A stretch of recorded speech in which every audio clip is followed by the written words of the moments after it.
Well, hello. Welcome to another edition of Storytime with Uncle Corey. How are you?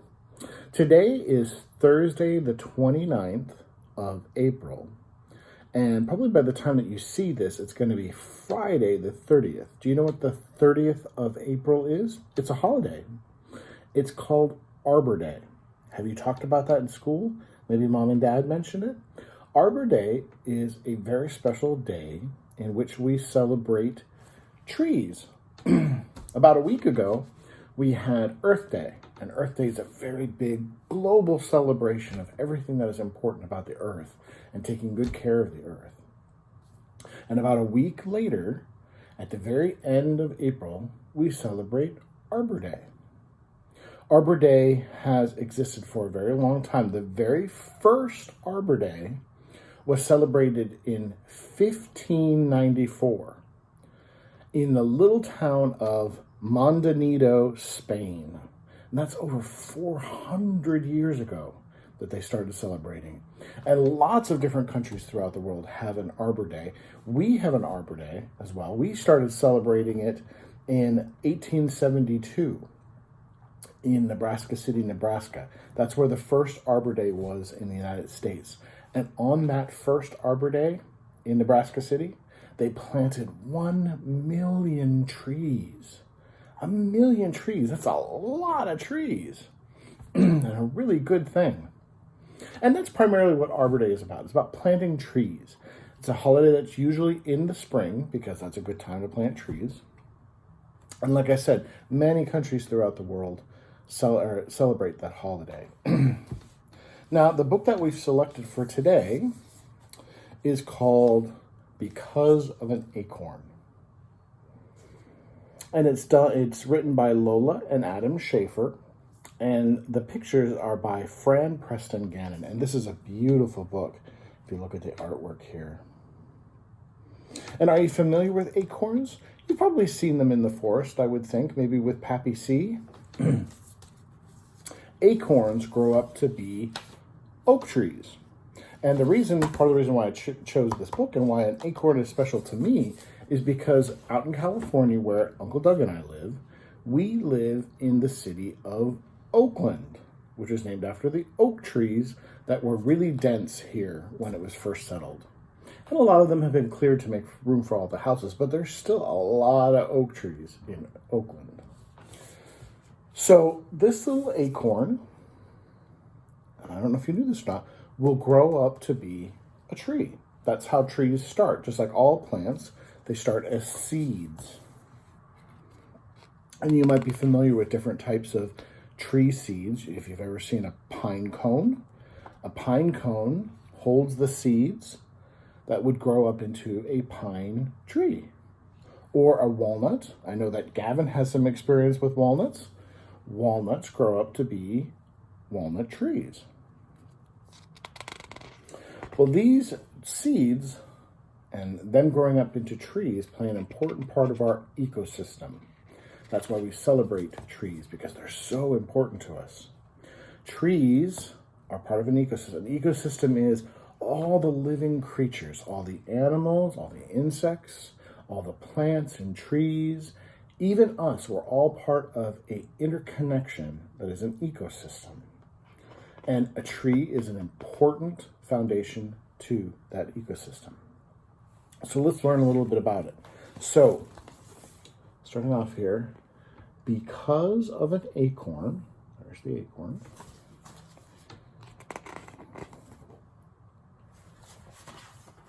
you get a tree. And here is the seed that has been laying down on the earth. And this is a cross section, so you can see down into the earth. You can see how it sprouts roots, and the roots go down into the earth. In fact, that's one of the things that's important about trees is what they do for us with their roots. Roots are really important because tree roots are strong and they hold the ground together. And it makes it so that other plants can grow as well. It also retains a lot of water. The root system holds water and makes it so that the other plants have water to drink. So the roots go down, and then the sapling shoots up out. Now, all kinds of creatures love to eat acorns. Wild turkeys and deers and saplings are especially a treat for rabbits and for deer. They like to eat those. So not all trees make it to, all saplings grow up to get to become a tree. Some of them do, though. Some of them grow up and they become a tree. And there's a very young tree. And because of trees, we get birds. Look here, it's a beautiful blue jay flying. And he's flying to this fully grown tree because he has a nest in the tree. Trees provide places for birds to live and build their nests. And because there are birds, here's that blue jay again, and I think he's eyeing up this beetle over here. He's eyeing him up for lunch. Because there are birds,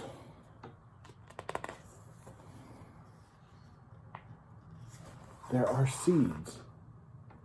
See, when he goes and he grabs the beetle, he bumps the plant that the beetle was sitting on. And by bumping the plant, the seeds of that plant get released and they fall down onto the earth. And then, because of seeds, we get flowers. So that little seed grows up to be a different kind of plant, different than a tree. And because the plant grows, eventually it reaches to a point of being a flower. And because there are flowers, and isn't this a very beautiful painting of a flower? And because there are flowers, we get fruit. All different kinds of fruit come from plants, and from trees as well. Trees sometimes have fruit too. And because there is fruit, we get animals. We get the deer, and even a little chippy monk over here who's eyeing up the fruit on that tree because it's really yummy. And because there's fruit, we get chipmunks. And like I said, he's eyeing up some fruit here on the tree. And because there are chipmunks, oh, what's this down over here? It's a snake. Snakes. But snakes aren't really bad. They're kind of scary. But they're just another animal, no different than others. And snakes hunt chipmunks. So because of chipmunks, we get snakes. And here he's coming to get the chipmunk who's eating the fruit. But what's that I see up there in the sky? What is this? That's a hawk. And because we have snakes,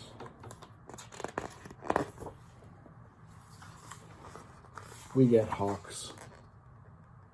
How the hawk caught the snake in his talons and his bird feet. The bird feet grab on the snake. And they fly away with the snake. And he's going to make a lunch out of the snake.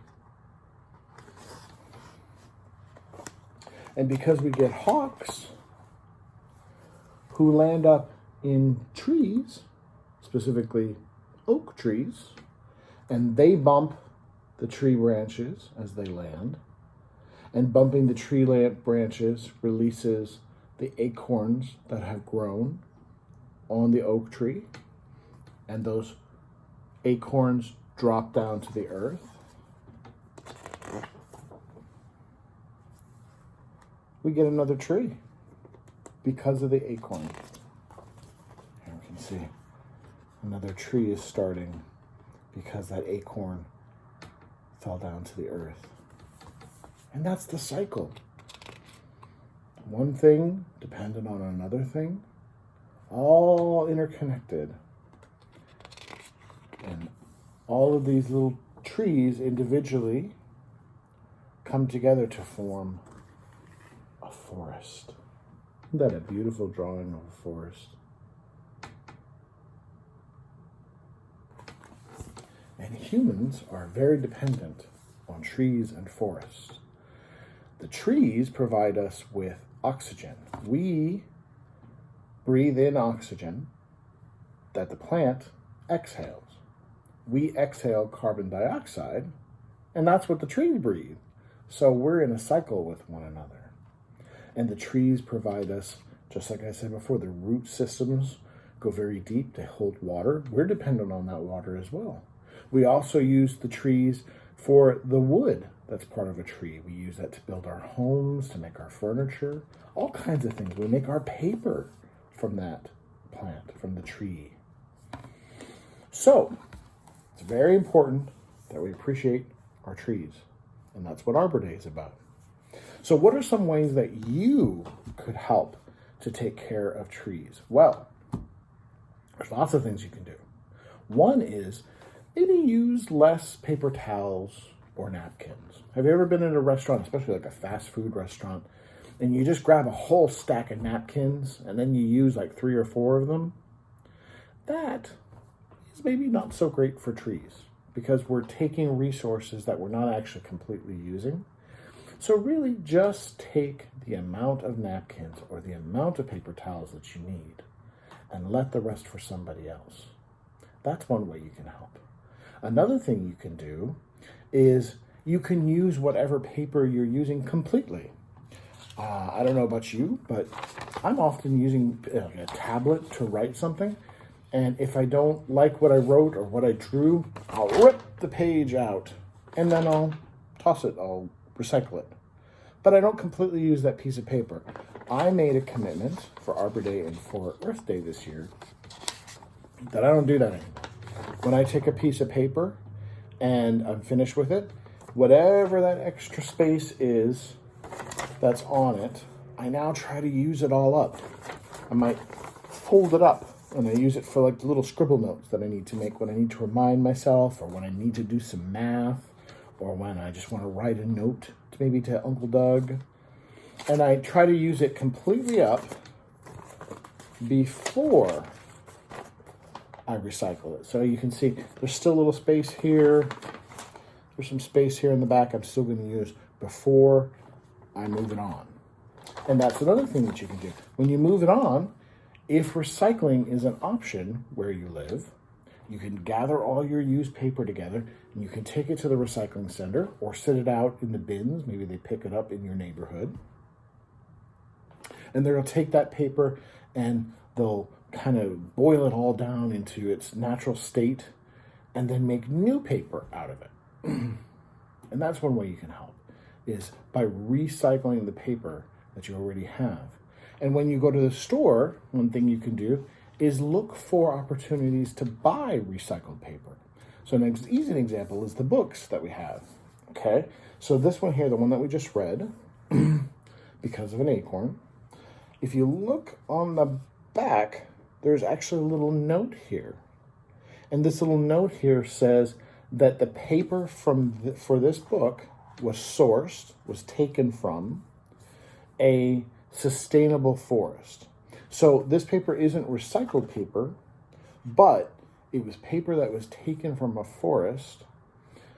They cut down the tree, but then they replaced the tree right away so that the forest isn't badly affected by deforestation, by taking all the trees away to make paper.